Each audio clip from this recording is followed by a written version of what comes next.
Hey everybody, just wanted to come up with a quick video to show you how to solve problem CB4 from the resource guide. This question, as you see here up on the screen, is effectively a net present value problem. So let's sort of read through it quickly. Your company is looking to invest at an investment that today costs $4,600 and returns after-tax cash flows exactly 1, 2, and 3 years from today, respectively, equal to $2,000, $2,500, and $2,900. The company intends to finance the investment at a rate of 14.2% and to repay the loan with the investment cash flows as they occur. How much economic profit will the investment create? So what you're going to do is you're going to borrow $4,600 today, and you're going to use that money to buy this investment, and that investment's going to yield you $2,000 next year, $2,500 the year after that, and $2,900 3 years from today. And so the question is, how much is that future cash flow worth to you today minus or net the cost of the investment?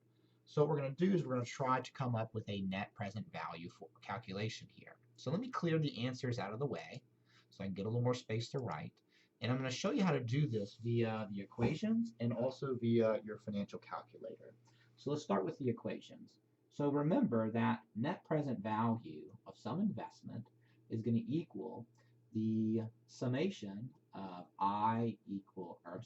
t equals 0 to n, the cash flows from each period t divided by their respective discount factor, 1 plus r raised to the t. So it's the summation of all the discounted cash flows from an investment minus the cost of that investment. So let's do this. Let's do this calculation for this problem here. So let's start with the discounted cash flows. Well, the first cash flow you're going to get is the $2,000 1 year from today. So that's the cash flow in period 1.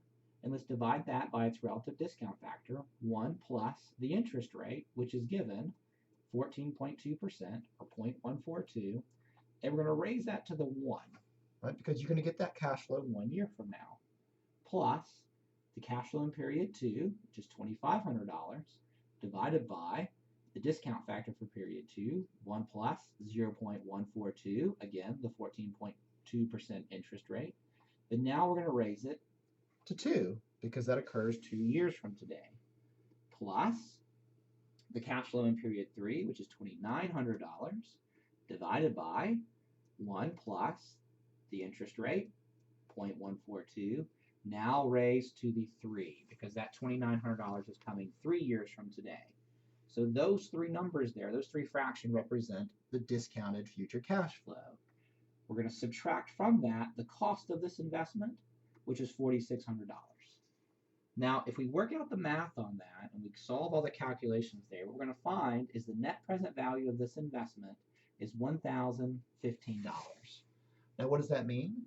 That means discounting the future cash flows to today and adding to that, or subtracting from that, the $4,600 we have to lay out for this, we get an economic profit, a net present value of $1,015 in today's dollars for this particular investment. Now, whether that's good or bad, or we can compare it to other investments that we have in our portfolio. And so, now that gives you the answer. Let's show you how to do it with the calculator. And so let me go on and see if I can get that thing pulled up here. Where is it? Ah, there it is. And so to do this via the calculator, we need to use the cash flow button, which is right here. And so the first step you want to do is hit the cash flow button, and you see it's asking for the cash flow in period 0, right? Now, I already have entered in negative $4,600, but if I wanted to enter in something different, I could. So let me just enter it in again, $4,600. Now, that's the cash flow in period 0, which is today. How much money, how much cash is flowing to you or away from you today?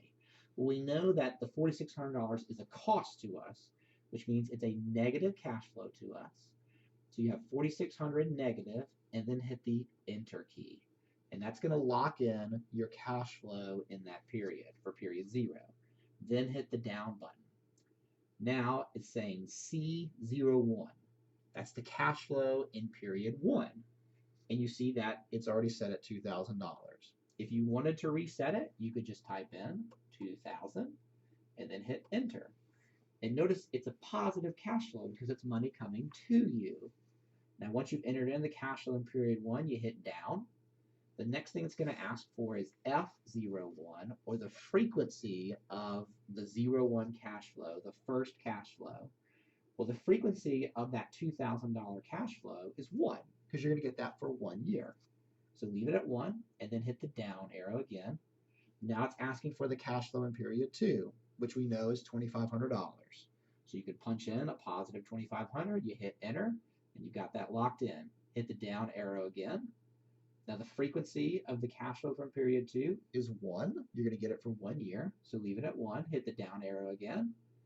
And then finally the cash flow in period 3.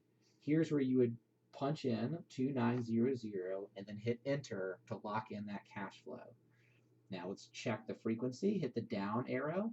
The frequency of cash flow 3 is 1, which is what we want it to be. You're going to get that $2,900 for 1 period. Now that we've entered in all the cash flows and all the frequencies, the next thing we want to do is figure out net present value. So right next to the cash flow button, you see this net present value button. If you hit it, it's going to ask for an interest rate. Now, what's the interest rate? 14.2. Enter. So you locked in the interest rate. Now the next step, what you want to do is hit the down arrow. So the down arrow comes up with net present value equal to 0, but you want to compute it. So after hitting the down arrow, you hit the word compute, and hey, looky there. Your net present value is $1,015, and in this case 40 cents, because I removed the rounding error from before. And so that will help you figure out how to compute net present value via the